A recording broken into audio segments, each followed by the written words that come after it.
प्रियंका से मुलाकात के बाद अनीता यादव ने एबीपी न्यूज संवाददाता रणवीर से बात की। सुनिए उन्होंने क्या कहा।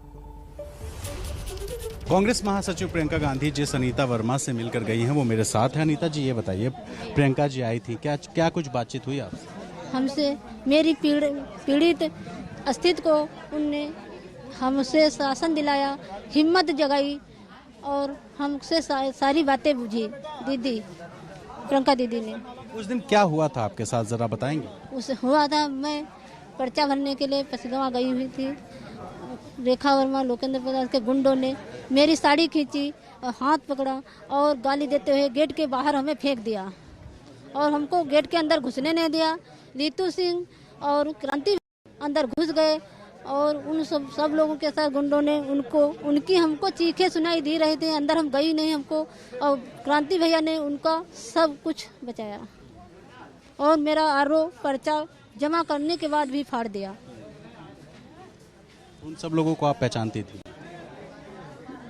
उसके बाद तो वीडियो से देखी है। और अच्छा, उसके बाद तो पुलिस वालों को सस्पेंड कर दिया था सरकार ने और कार्रवाई भी की थी। आप सरकार की कार्रवाई से संतुष्ट हैं या आप कुछ और चाहती हैं? नहीं संतुष्ट हैं। क्या चाहती हैं? न्याय चाहती हैं। और क्या चाहते हैं? न्याय में क्या मिलना चाहिए आपको? उनको कड़ी से कड़ी सजा दी जाए और आगे महिलाओं के लिए शासन दिलाया जाए। न महिलाएं पाछे हो जाएंगी और इससे डरभूत हो जाएंगी तो कोई आएगा ही नहीं, और क्या होगा। अच्छा, प्रियंका जी कह रही हैं कि चुनाव रद्द हो और फिर से चुनाव हो, आपको पर्चा दाखिल करने को मिले, आप फिर से प्रत्याशी बने, चुनाव लड़ें, इस तरह की कोई मांग आप कर रही हैं? जी कर रही हूँ। मैं लड़ना चाहती हूँ और क्या चाहती हूँ।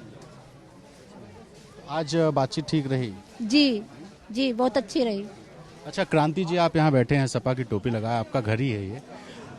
प्रियंका जी कांग्रेस महासचिव, आप लोगों से कोई गठबंधन नहीं, एक दूसरे के आप लोग खिलाफ हैं, फिर भी समाजवादी पार्टी के प्रस्तावक नेता उनके घर में आकर के प्रियंका जी मुलाकात करते, इसके क्या मायने हैं? लोकल लेवल पे आप क्या? देखिए, हम लोगों को तो रात के 1:30 बजे कुछ सुगुगाहट पता चली जब पुलिस फोर्स हमारे घर पे आना शुरू हुआ। किसी तरीके की कोई बातचीत नहीं हुई थी। और जब हम लोगों ने पूछा भी, कांग्रेस के नेता जब सुबह हमारे घर पे आए, हमने पूछा कि भाई क्यों हमारे घर पर, तो उनका महिला मुद्दा है और महिला सम्मान का प्रश्न है और उसी मुद्दे को लेकर के हम यहाँ पर आ रहे हैं।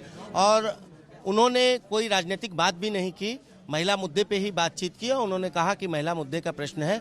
और मैं शुक्रिया अदा करना चाहता हूँ समाजवादी पार्टी के राष्ट्रीय अध्यक्ष माननीय अखिलेश यादव जी का कि जब उन्होंने इस प्रश्न को उठाया, एक गरीब की बेटी को पहले तो प्रमुखी का टिकट दिया और उसके बाद जब घटना घटी तो सबसे पहले लखनऊ में बुला करके उन्होंने इस घटना को उठाने का काम किया। मेन